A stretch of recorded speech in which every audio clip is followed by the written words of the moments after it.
ओम गणेशाय नमः। ओम नमः शिवाय। मैं निखिल ज्योतिषाचार्य आप सभी का मेरे चैनल पर पुनः स्वागत करता हूं। आशा करता हूं कि आप सभी स्वस्थ होंगे।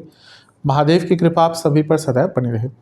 कि वीडियो कुंभ यानी कि एक्वेरियस के लिए अत्यंत विशेष वीडियो है, क्योंकि वीडियो है 26 अगस्त से 1 सितंबर के साप्ताहिक राशिफल के बारे में। कैसा रहेगा आने वाला सप्ताह कुंभ के लिए। जो मेरा साप्ताहिक राशिफल होता है वो प्रमुखतः चंद्रमा और उनकी गति पर आधारित होता है। चंद्रमा एक ऐसे ग्रह हैं जो बहुत तेज़ भागते हैं, 2.25 से 2.5 दिन में राशि बदल लेते हैं। तो स्वाभाविक है पूरा हफ्ता जो 7 दिन का होता है उसमें कई बार राशि बदलेंगे। इस हफ्ते की बात करें तो आपके चौथे भाव से स्टार्ट कर आपके 7वें भाव तक, छठे भाव तक गोचर करेंगे।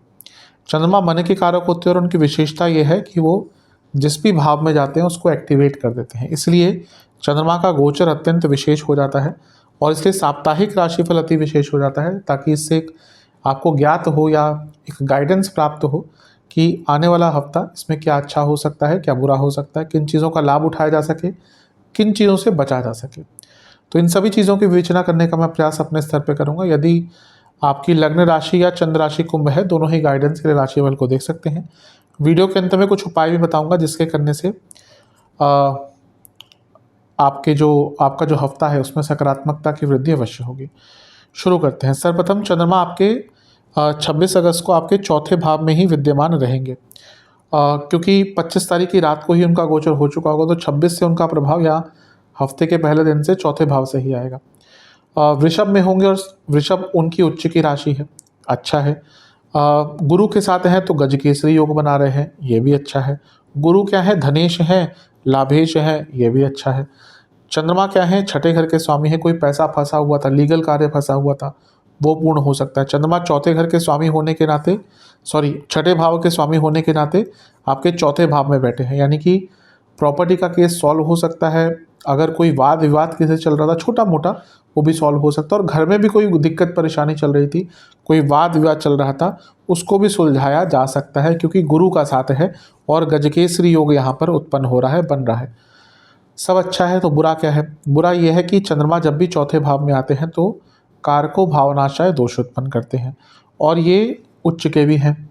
यानी कि अब कारको भावनाशय दोष क्या होता है कि कारक अपने स्थान पर जब होता है तो कहते हैं किसी भी चीज़ की अति उसको बिगाड़ सकती है। वैसे ही होता है कि चंद्रमा का ही भाव है, इससे चंद्रमा जब यहाँ पे आते हैं तो एक अति ले आते हैं सेंसिटिविटी में, एक अति ले आते हैं संवेदनशीलता में, अति ले आते हैं आपके इमोशंस में, और फिर उसके कारण प्रॉब्लम होती है। तो संवेदनशीलता बहुत रहेगी और उसके कारण थोड़ी सी दिक्कत हो सकती है। घर में एक अलग सा माहौल रहेगा, बातचीत होगी लेकिन एक दूसरे को समझ नहीं पाएंगे। और जैसा मैंने कहा, कोई पुराना किस्सा सुलझ सकता है लेकिन कुछ नई प्रॉब्लम स्टार्ट भी हो सकती है। अपने मामा चाचा फूफा ताऊ इन सब से थोड़ा सा बच के रहें, दूरियां मेंटेन करके रहें। अपने दोस्तों से भी इस टाइम थोड़ा सा बच के रहें, और अपने माता जी की सेहत का आपको बहुत ध्यान यहाँ पे देना है। ये दोनों ही ग्रह मिलकर 10वें घर को देखेंगे, और चंद्रमा क्योंकि खुद अर्थ त्रिकोण के स्वामी है, तो कार्य क्षेत्र में कुछ पैसा बढ़ना या कार्य क्षेत्र में कुछ अच्छा करना, उसके मौके आपको प्राप्त हो सकते हैं। नवांश कुंडली बता रही है कि हर चीज़ को बहुत केयरफुली हैंडल करना है, हर चीज़ को जल्दबाजी में नहीं करना, अपने टाइम के साथ और पेशेंस के साथ करना है। दशमांश कुंडली कार्य क्षेत्र में अच्छा समय है, बस किसी पर भरोसा नहीं करना, अपने ऊपर भरोसा करना है। बिजनेस ऐसा लग रहा है कोई बड़ी प्रॉब्लम जो चल रही थी उसका निवारण हो सकता है। लव लाइफ की जहाँ तक बात है, अच्छा है समय, लेकिन ज़्यादा एक्सपेक्टेशन नहीं करना और ज़्यादा डिमांडिंग नहीं होना। वैवाहिक जीवन यहाँ पे भी चीज़ें अच्छी ही हैं, कोई दिक्कत नहीं दिख रही। बल्कि यहाँ तो मैं ये कहूँगा कि अगर प्रॉब्लम चल रही थी, जो शायद चल ही रही हो क्योंकि सूर्य भी सप्तम में है, उनको थोड़ा बहुत ठीक किया जा सकता है। स्टूडेंट्स, आपको एनालाइज करने का, आत्ममंथन का मौका मिलेगा। सेहत की जहाँ तक बात है, कफ रोग, हृदय संबंधित रोग और लिवर के रोग तंग करेंगे। सर्वाष्टक में आपका धन स्थान बली है, बता रहा है कि धन प्राप्ति के लिए हफ्ते का शुरुआती भाग काफ़ी अच्छा है। 28 अगस्त को चंद्रमा आ जाएंगे आपके पंचम भाव में। ये होगा सुबह के 4 बजे, मंगल के साथ युति हो जाएगी चंद्रमा की, और 30 अगस्त सुबह के 11 बजे तक यहीं पर रहेंगे। चंद्रमा का पंचम भाव में आना अच्छा ही माना जाता है। यहाँ पे मंगल के साथ युति है, चंद्र मंगल युति अच्छी मानी जाती है। स्पेशली नॉर्मल से हटकर कोई कार्य करता है उसके लिए अच्छी मानी जाती है। फूड इंडस्ट्री, अल्कोहल इंडस्ट्री, इनके लिए अच्छी मानी जाती है। तो जो लोग इनसे संबंधित काम करते हैं उनको लाभ होगा। मंगल जो है वो आपके खुद कर्मेश हैं और तीसरे घर के स्वामी है, दोनों ही उपचय भाव है। और चंद्रमा क्या है, वो एक और उपचय भाव के स्वामी है। तो ये हफ्ते का मध्य भाग जीवन को आगे लेकर जाएगा। आप बौद्धिक क्षमता के स्वरूप में भी बहुत अच्छे रहेंगे, यानी कि एक्टिव रहेंगे, और मानसिक दक्षता भी अच्छी रहेगी और शारीरिक क्षमता भी अच्छी रहेगी, क्योंकि मंगल का प्रभाव है और चंद्रमा मंगल के साथ है।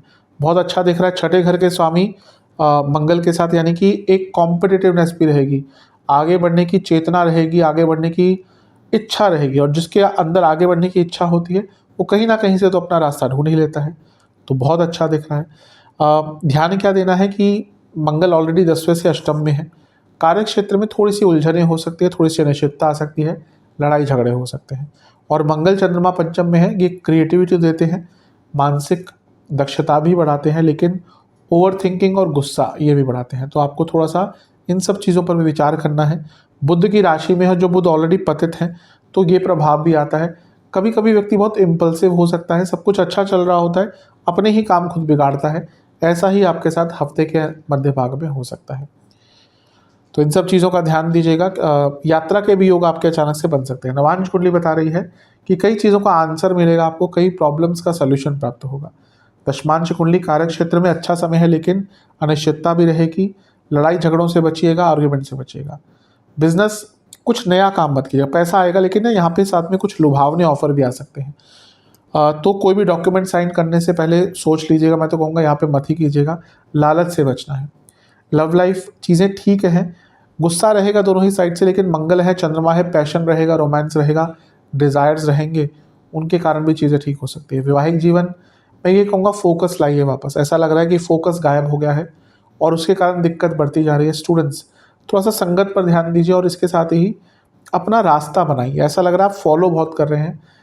कोई भी व्यक्ति जो फॉलो करता है उसकी जो बढ़ने की सीमा है ना, वो एक लिमिट तक ही रहती है। जो व्यक्ति अपना रास्ता खुद ढूंढता है वही चरम सीमा तक पहुंचता है। तो इसका ध्यान रखना है। जहाँ तक सेहत की बात है, हड्डियों के रोग, गले के रोग और बीपी की प्रॉब्लम तंग कर सकती है। सर्वाष्टक में आपका तीसरा भाव अत्यंत बलिए अच्छा है, बहुत अच्छा है। जीवन आगे बढ़ेगा। यात्रा के योग जैसा मैंने कहा बन रहे हैं। 30 अगस्त सुबह के 11 चंद्रमा आ जाएंगे आपके छठे भाव में और सप्ताह के अंत तक यहीं पर रहेंगे। चंद्रमा का छठे भाव में आना मिश्रित प्रभाव देता है। अच्छी चीज़ यह है कि यहाँ पर चंद्रमा विपरीत राजयोग बना रहे हैं और बुध के साथ हैं जो खुद विपरीत राजयोग बना रहे हैं। अब दो विपरीत राजयोग का साथ मिल गया आपको, तो ये अपने आप में अच्छा है।